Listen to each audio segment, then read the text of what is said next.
So hello everyone, welcome to tips. दोस्तों, फटाफट series के अगले सेशन में आप सबका बहुत ही ज़्यादा स्वागत है। तो मैं उम्मीद कर रहा हूं कि जो इससे पहले हमने सेशंस लिए हैं सोशल सिक्योरिटी स्कीम्स के, आपने उन स्कीम्स को बहुत ही अच्छी तरह कवर कर लिया होगा। क्योंकि एक चीज़ यहाँ पे बहुत ही इंपॉर्टेंट इन सेशंस के थ्रू गाइस, हम आपको क्वालिटी क्वेश्चंस करवा रहे हैं, बट एक रिस्पॉन्सिबिलिटी आपकी खुद की भी है कि आपको उन स्कीम्स को अच्छी तरह रिवाइज करना है। अगर वो क्वेश्चन आपका सही भी है, फिर भी एडवाइस करूंगा कि उन स्कीम्स को मत छोड़े, क्योंकि किसी भी डायमेंशन पे स्कीम आ सकता है, सिर्फ एज इट इज वही क्वेश्चन नहीं आएगा। अब अगर मैं बात करूं आज के सेशंस की, तो गाइस जैसे हम लोग पिछले सेशन में डिस्कस करें वैसे ही आज हम लोग स्टार्ट करेंगे सबसे पहले हमारे होमवर्क क्वेश्चंस के साथ, जो हमने आपको पिछले सेशन में पूछा था। उसके बाद हम लोग कुछ इंपॉर्टेंट स्कीम्स जो आज के सेशन में डिस्कस करेंगे ministry of health and family welfare की, या फिर हेल्थ सेक्टर से जो स्कीम रिलेट कर रही है। और उसके साथ आपको पता है हम हमेशा पीवाईक्यू डिस्कस करते हैं, तो पीवाईक्यू भी हम इसके आज के सेशन में डिस्कस करेंगे from the APFC examination of 2015। चलिए तो शुरू करते हैं आज का सेशन। तो गाइस, क्वेश्चन शुरू करने से पहले एक छोटी सी चीज मैं आपके साथ डिस्कस करना चाहता हूं कि इन सेशंस का प्राइम ऑब्जेक्टिव क्या है। प्राइम ऑब्जेक्टिव हर फैकल्टी का यहां पे आने का एक ही पर्पस है कि हम लोग आप नंबर ऑफ सिलेक्शंस देख सकते हैं जो हम ईओ में दे चुके हैं। अभी इन सेशंस का एक ही पर्पस है कि आपको इतने क्वालिटी क्वेश्चंस दे कि आप भी इन सिलेक्टेड कैंडिडेट में बने। अगर आप एपीएससी की तैयारी करें तो आपका एपीएससी लिस्ट में नाम हो, अगर आप ईओ की प्रिपरेशन करें तो आपका ईओ की लिस्ट में आपका नाम हो। तो देखिए यही लिखा है कि we are ready for APFC EO. Are you guys ready? तो आप सबको हमेशा तैयार रहना और जोश भी हमेशा हाई रखना है। चलिए शुरू करते हैं आज के पहले सवाल के ऊपर, जो कि था आपका होमवर्क क्वेश्चन। तो आप क्वेश्चन दोबारा देख सकते हैं जो मैंने आपको पूछा था ऑन दी एमजी नरेगा। मैंने पूछा कौन सी स्टेटमेंट यहां पे सही है। तो अगर मैं बोलूं यहां पे बहुत ही स्मार्टली आप इस आंसर को दे सकते हो। देखिए कैसे, हमें पता है पहली स्टेटमेंट यहां पे सही है क्योंकि वर्क जो है वो विद इन 5 किलोमीटर रेडियस में आपको देखने को मिलता है। ठीक है, दूसरा पॉइंट तो काफी बच्चों ने आंसर देख लिया। दूसरा पॉइंट क्या है, सेकंड पॉइंट क्यों गलत है? अगर आपको सिर्फ सेकंड स्टेटमेंट पता थी कि वो यहां पे गलत है, बिकॉज यहां पे 75-25 नहीं, यहां पे 60:40 जो है वो आपको वेज मटेरियल जो रेशियो है वो है। तो हमें पता चल जाता है कि सेकंड स्टेटमेंट देखिए यहां पे भी है, यहां पे भी है, यहां पे भी है, और पूछा क्या है यहां पे ट्रू। तो अगर सेकंड स्टेटमेंट निकल रहा है, थर्ड स्टेटमेंट तो हमें जाना ही नहीं चाहिए। तो देखिए कितना इजीली हम अपना टाइम यहां पे बचा सकते हैं दोस्तों। तो ये चीज का भी आपको ध्यान रखना एग्जामिनेशन में। अब आते हैं थर्ड स्टेटमेंट के ऊपर। हमने माना कि हमें स्मार्ट वर्क से हमने आंसर निकाल लिया, पर फिर भी आंसर तो पता होना चाहिए। क्यों? क्योंकि अनएम्प्लॉयमेंट यहां पे 14 दिनों में नहीं 15 दिनों के बीच बीच में प्रोवाइड होनी चाहिए। This is the important thing कि अनएम्प्लॉयमेंट अलाउंस आपको तब मिलेगा अगर आपको 15 दिनों में एम्प्लॉयमेंट नहीं मिली। तो आप देख सकते हैं मेरे पीछे जो मैंने एक्सप्लेनेशन में भी आपको बताया है कि विद इन 5 किलोमीटर रेडियस में आपको जॉब मिलनी चाहिए। 60:40 जो है वो वेज एंड मटेरियल रेशियो है, और आपको जो जॉब है वो विद इन, अगर आपको अनएम्प्लॉयमेंट अलाउंस तब मिलेगा अगर आपको 15 डेज में जॉब नहीं मिलती। चलिए अब स्टार्ट करते हैं हमारे आज के पहले सवाल के ऊपर। आप देख सकते हैं सवाल को मैंने आपकी स्क्रीन में रखा है कि कौन सी स्टेटमेंट करेक्ट है with respect to Ayushman Bharat digital mission. Ayushman Bharat digital mission 2021 में लॉन्च हुआ था। 16 डिजिट हेल्थ आईडी कार्ड मिलता है और इसको 1600 करोड़ रुपए के साथ जो है इसको इंट्रोड्यूस किया गया था। तो आपको मुझे बताना है कौन सी स्टेटमेंट यहां पे करेक्ट है। तो हमें पता है यहां पे ऑप्शन नंबर सी यानी कि 1 और 3 करेक्ट है। क्यों? क्योंकि 16 डिजिट कार्ड नहीं जी, यहां पे 14 डिजिट हेल्थ आईडी कार्ड बनता है, इसलिए यहां पे हमारी सेकंड स्टेटमेंट जो है वो वहां पे गलत बन जाती है कि रैंडमली जनरेटेड 14 डिजिट का आईडी बनता है। ठीक है, और बजट 1600 करोड़ रुपए दिया गया था स्कीम को for the purpose of 5 years. और ये हैं स्कीम से कंपोनेंट जो हमें बहुत अच्छी तरह याद होने चाहिए। Ayushman Bharat health accounts, health care and professional registry, health facility registry, और आपका बन जाता है health information exchange and consent manager. ये है आपके components Ayushman Bharat digital mission के ऊपर। देखिए यहां पे बात कीजिए, डिजिटल मिशन की बात हो रही है, जन आरोग्य पीएम जन आरोग्य योजना की बात नहीं हो रही। तो आयुष्मान भारत, एक Ayushman Bharat digital health mission और एक आयुष्मान भारत जन आरोग्य योजना है, दोनों में डिफरेंस है। तो ये चीज भी हमें यहां पे याद रखनी है। चलिए अब बात करते हैं हमारी दूसरी स्कीम के ऊपर, जो कि जिस स्कीम का मैंने अभी आपसे जिक्र किया है, जो कि है जन आरोग्य योजना। आपको मुझे बताना है कौन सी स्टेटमेंट करेक्ट है with respect to the categories of people who are excluded, जो कि इनसे एक्सक्लूड किए जाते हैं फ्रॉम द प्रधानमंत्री जन आरोग्य योजना। पहली पूछे हाउस होल्ड जिनके पास 2 व्हीलर 3 व्हीलर या 4 व्हीलर होंगे, जिन हाउस होल्ड के पास किसान क्रेडिट कार्ड होगा विद क्रेडिट लिमिट ऑफ 25,000 से ज्यादा। और तीसरा है कि house holds owing more than 2.5 acres of irrigated land. तो आपको मुझे बताना है यहां पे कौन सी लोग एक्सक्लूड हैं समझिए, एक्सक्लूड का मतलब होता है जो शामिल नहीं होते, वो हमें यहां पे देखना है। तो यहां पे आंसर बन जाता है आपका फिर ऑप्शन नंबर सी, 1 और 3 ये यहां पे शामिल नहीं होते हैं। तो देखिए सबसे पहले हमें देखना है कौन से लोग यहां पे ऑटोमेटिकली एक्सक्लूड हो जाते हैं। साथ में क्या चीज लिखी थी कि सोशियो इकोनॉमिक कास्ट सेंसस के बेस पे लोगों को कैटेगराइज किया जाता है both urban and rural India के ऊपर। अब देखिए पहले चीज, अगर आपके पास 2, 3 या 4 व्हीकल है तो आप यहां से एक्सक्लूड हो जाते हो, मतलब आपको शामिल नहीं किया जाएगा। अगर आपके पास किसान क्रेडिट कार्ड है with the credit limit of above ₹50,000 तो आपको एक्सक्लूड किया जाएगा। हाउस होल्ड मेंबर अगर आपके गवर्नमेंट एम्प्लॉय हैं या आपके घर में कोई बंदा 10,000 रुपए से ज्यादा अर्न कर रहा है या फिर इनकम टैक्स या प्रोफेशनल टैक्स पे कर रहा है तो भी वो एलिजिबल नहीं है। फिर आता है जी हाउस विद 3 और मोर रूम्स, या फिर आपके पास 3 या 4 कमरे से ज्यादा घर है और आपके पास पक्का मकान है तो भी आप एलिजिबल नहीं हो। सॉरी, तो अगर आप गाइस 2.5 एकड़ से ज्यादा इरिगेटेड लैंड रखते हो तो भी आप एलिजिबल नहीं हो। और अगर आप 5 एकड़ इरिगेटेड लैंड या फिर आप 2 से ज्यादा क्रॉप सीजन यूज करते हो, 2 से ज्यादा क्रॉप सीजन भी आप पार्टिसिपेट करो तो भी आप एक्सक्लूडेड हो। और देखिए इंपॉर्टेंट चीज, एटलीस्ट 7.5 एकड़ के अगर आप ओनर हो विद एटलीस्ट इरिगेटेड इक्विपमेंट्स तो भी आप यहां से एक्सक्लूड हो। एक्सक्लूड का मतलब फिर बोल रहा हूं आप शामिल यहां पे नहीं हो। चलिए जी, अब बात करते हैं हमारे तीसरे सवाल के ऊपर। आपको मुझे बताना है यहां पे कौन सी स्टेटमेंट करेक्ट नहीं है with respect to Jeevan Jyoti बीमा योजना। तो जीवन ज्योति बीमा योजना मैंने आई थिंक आपसे पहले भी डिस्कस की है। अगेन सॉरी गाइस,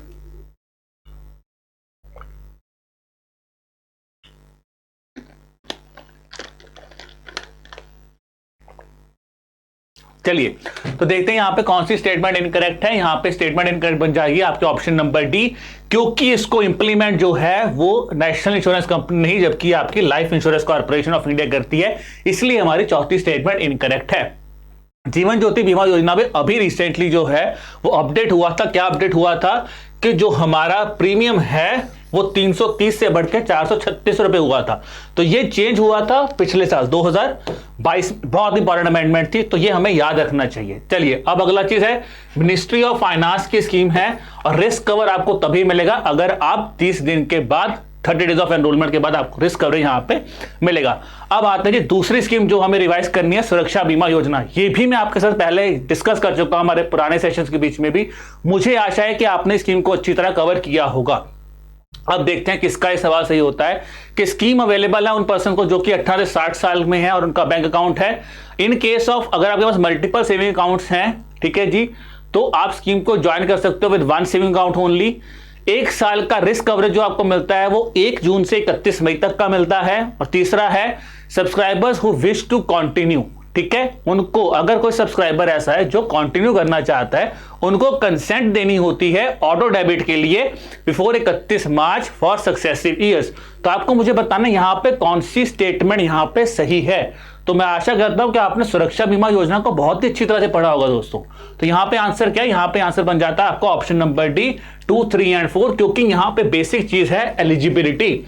तो देखिए अगर आपने स्कीम को बहुत डिटेल में नहीं भी पढ़ा, आपने बेसिक स्कीम पढ़ा था एलिजिबल कितने लोग हैं, तो आप इस आंसर को सवाल को आराम से कर लेते हो कि 18 से 70 साल के लोग जो हैं वो एलिजिबल है, ना कि 18 से 60 साल के लोग। और अगर आप देखिए ऑप्शन नंबर करेक्ट पूछा था, यहां पे भी देखिए 1 और सिर्फ मुझे थर्ड स्टेटमेंट यहां पे चेक करनी थी कि क्या रिस्क कवरेज जो है हमारा जून से मई है। तो देखिए सिर्फ 2 स्टेटमेंट्स पढ़ने से मैंने इस क्वेश्चन को सॉल्व कर लेता। तो ये स्मार्टनेस आपको देखने, ताकि आप इस टाइम को यहां से बचाइए और हमारे बाकी क्वेश्चन जो आप कर रहे हो उस पर अपना टाइम जो है वो जनरेट कीजिए। तो देखिए वही चीज मैं आपको बता रहा हूं, मल्टीपल सेविंग अकाउंट आप खोल सकते हैं विद ज्वाइन कर आपको करना पड़ेगा, विद सिंगल सेविंग अकाउंट करना पड़ेगा। टेन्योर जो है वो 1 जून से 31 मई है टिल द नेक्स्ट ईयर। और सक्सेसिवली ऑटो डेबिट की फैसिलिटी आपको देनी पड़ेगी, आपको बताना पड़ेगा कि ऑटो डेबिट फैसिलिटी आपको देनी है। यहां पे भी सेम चीज हुई है, प्रीमियम जो है वो बढ़ा है पिछले साल, वो 20 रुपए हो चुका है from the 12 rupees. Risk coverage जो है वो आपको 2 लाख का मिलता है for the accidental death and permanental disability. ठीक है जी, बाकी स्टेटमेंट्स मैंने आपको यहां पे दी हुई हैं कि कौन से एक्सपेंसेस यहां पे बियर होंगे, वो आप यहां पे आके एक बार दोबारा रिवाइज कर सकते हैं। अब आते हैं जी अगली स्कीम के ऊपर, मिशन इंद्रधनुष। बहुत ही बेसिक सवाल मैंने आपको पूछा है। मिशन इंद्रधनुष के अंदर जो इम्यूनाइजेशन कवरेज है वो चिल्ड्रंस को कितने डिजीज से बचाता है? आई थिंक ये तो सबसे आसान क्वेश्चन है, कितने डिजीज से बचाता है हमें पता है, 12 डिजीज से बताता है। तो मिशन इंद्रधनुष की मैं बात करूं तो 12 डिजीज से हमें बताता है। और ये कौन से डिजीज हैं अगर मैं बात करूं तो ये लिखी हुई है जी, diphtheria, whooping cough, tetanus, polio, hepatitis B, ठीक है जी, मैग्नाइटिस, न्यूमोनिया, उसके बाद type B infection, Japanese encephalitis, rota virus, pneumococcal vaccine, rubella. तो रूबेला तो ये कुछ ऐड हुई है बाद में। तो टोटल 12 डिजीजेज हैं जिनसे प्रोटेक्शन मिलती है। और आई थिंक अगर आप यूपीएससी की प्रिपरेशन करो, ये बहुत ही हल्का सवाल तो उस पर प्रिपरेशन के हिसाब से, और ये तो कॉमन क्वेश्चन है, तो बहुत ईजी सवाल है, ठीक है जी। अब यहाँ पे मैंने टाइमलाइन भी आपको बताई है कि क्या क्या टाइमलाइन थी। 2017 से शुरुआत हुई थी, 2019 में 2.0 आया, 2021 में 3.0 आया, 2022 में मिशन इंटेंसिफाइड मिशन 4.0 है, यानी कि कुछ हल्की अपडेट्स के साथ ये मिशन जो है वो एनहांस करता जा रहा है, जो कि गवर्नमेंट का लॉन्ग टर्म विजन है हमारी डिजीज प्रोटेक्शन को लेके। चलिए अब बात करते हैं हमारे क्वेश्चन, छठे नंबर क्वेश्चन के ऊपर। छठा नंबर क्वेश्चन मैं आपको पूछ रहा हूं Ayushman Bharat health infrastructure mission के ऊपर। आपको मुझे बताना है कौन सी स्टेटमेंट यहां पर सही है Ayushman Bharat health infrastructure mission को लेके। पहली स्टेटमेंट है कि क्या यह scheme ministry of health and family welfare की स्कीम है या फिर मिनिस्ट्री ऑफ आयुष की स्कीम है, सेंट्रली स्पॉन्सर्ड स्कीम है या सेंट्रल सेक्टर स्कीम है, और इसका प्राइम ऑब्जेक्टिव क्या है कि हमें प्राइमरी और सेकेंडरी हेल्थ केयर सिस्टम पे फोकस करना है। तो देखते हैं जी किस किस को ये स्कीम पता है, किस किस का आंसर सही होता है। यहां पे आंसर बन जाएगा आपका ऑप्शन नंबर है 1 और 2, क्योंकि जी एम यहां पे प्राइमरी एंड सेकेंडरी नहीं, सेकेंडरी एंड टर्शियरी है। तो हमेशा देखिए या तो स्कीम जो है वो, तो सॉरी दोस्तों, एम यहां पे प्राइमरी सेकेंडरी टर्शियरी तीनों को लेकर ही है, नौ की सेकेंडरी टर्शियरी को लेकर। और अगर मैं Ayushman Bharat health infrastructure mission की बात करता तो बिल्कुल सही है, ये scheme ministry of health and family welfare की है। और यहां पे जो है ये सेंट्रली स्पॉन्सर्ड स्कीम है, इसका मतलब यहां पे स्टेट गवर्नमेंट की भी कुछ ना कुछ यहां पे कंट्रीब्यूशन होगी। और सेंटर का स्पॉन्सर कितना है, सेंटर का अमाउंट मैंने यहाँ पे आपको लिख दिया है, that is 64,180 crore rupees for the purpose of 6 years.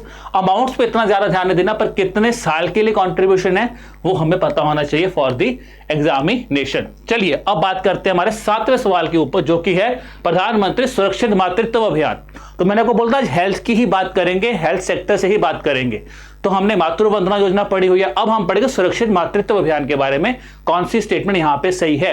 Scheme 2018 में लॉन्च हुई थी, इसका टारगेट बेनिफिशियरी जो है वो प्रेग्नेंट वुमेन्स हैं जो कि सेकंड और थर्ड ट्राइमेस्टर में है। तो ये अच्छी चीज आपको ध्यान रखना है, क्या सेकंड थर्ड ट्राइमेस्टर की बात हो रही है या फुल प्रेगनेंसी की बात हो रही है, तो ये चीज हमें यहां पे ध्यान रखनी है सेकंड स्टेटमेंट में।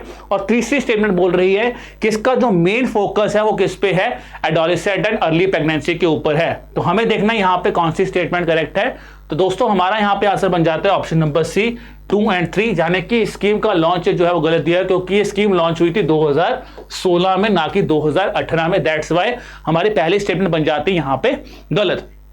देखिए टारगेटेड बेनिफिशियरीज, उन्होंने बोला है हमारे यहां पे सभी के सभी प्रेग्नेंट वुमेन्स टारगेटेड है, but who are in their second and third trimester. तो ये चीज याद रखनी है, यहां पे कीवर्ड ये बन जाएगा, ना कि ऑल प्रेगनेंसी देखना है। यहां पे ये कीवर्ड है सेकंड एंड थर्ड वुमेन्स को हमें याद रखना है। स्पेशल एफर्ट्स इसके लिए मिलेगा हमें वो वुमेन्स के लिए who have not registered for antenatal care, उनको हमारा स्पेशल एफर्ट यहां पे दिया गया। और उसका फोकस कहां पे है, एडोलेसेंट्स और अर्ली प्रेगनेंसीज पे, ठीक है जी।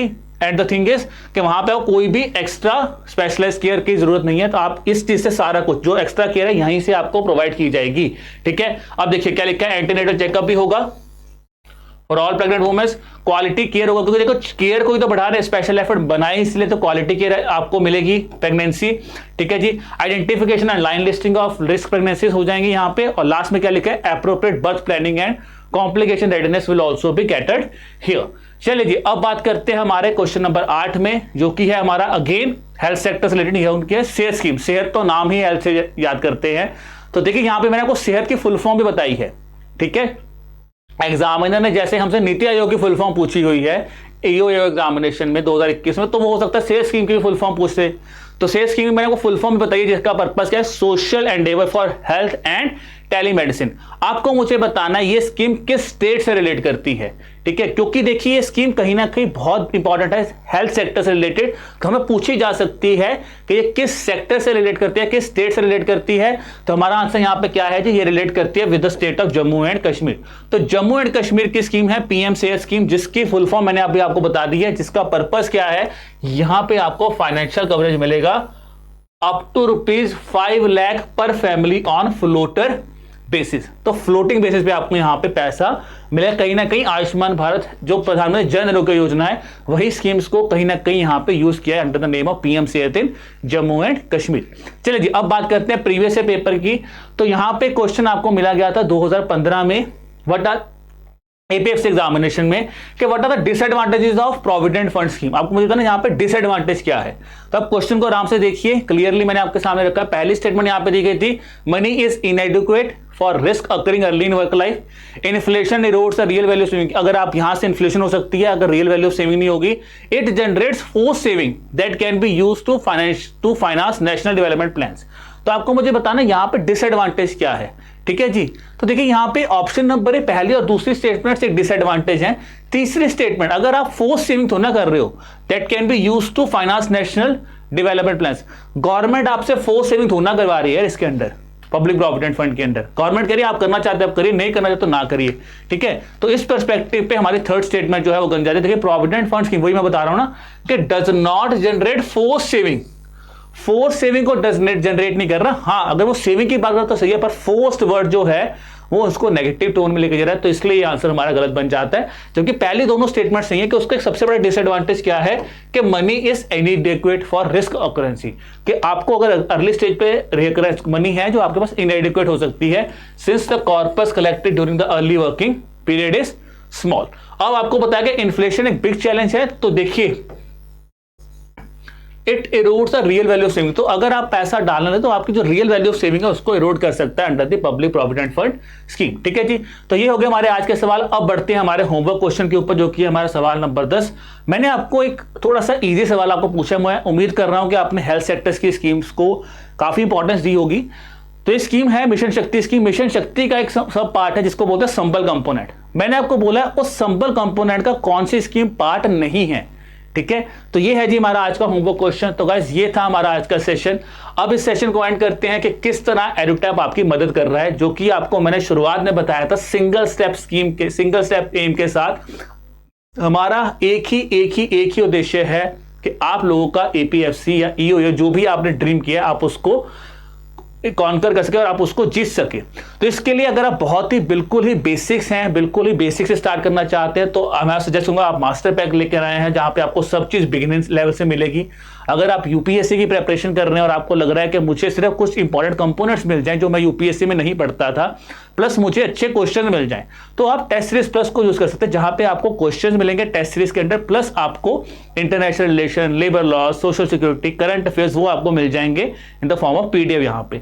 फिर अगर आपको लगता है मैंने सारे कंपोनेंट ही पढ़े हुए हैं बस और बस मुझे प्रैक्टिस करनी है, तो आप टेस्ट सीरीज को भी यहाँ पे अवेल कर सकते हो। और तीनों का एक ही उद्देश्य है जो मैंने आपको बताया था, आपका सक्सेस। हम चाहते हैं कि हम कोई भी चीज थोपेंगे नहीं, वो आपको डिसाइड करना कौन सी चीज आपके लिए यहाँ पे बेटर है। तो गाइज ये था हमारे आज के सेशन के बारे में। और अगर जो बच्चे बहुत होते हैं कि पीडीएफ कहां से मिलेगी, पीडीएफ आपको यहाँ पे मिल जाएगी टेलीग्राम चैनल पे, ठीक है। उसका लिंक डिस्क्रिप्शन में मिल जाएगा आपको, आप टेलीग्राम चैनल को सब्सक्राइब कर लीजिए, वहीं पे आपको पीडीएफ मिल जाएंगी। और अगर ये वीडियो आपको अच्छी लगी है तो आप इस वीडियो को अपने दोस्तों के साथ भी शेयर कीजिए, इसको लाइक कीजिए, ठीक है, ताकि और दोस्त जो आपके हैं वो भी यहाँ से अपना इस वीडियो से फायदा ले सके।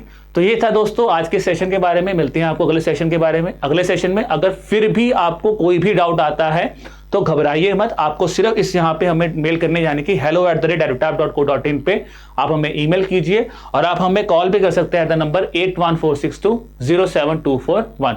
सो wishing you all the best for your examination guys, keep working hard, keep preparing, bye bye.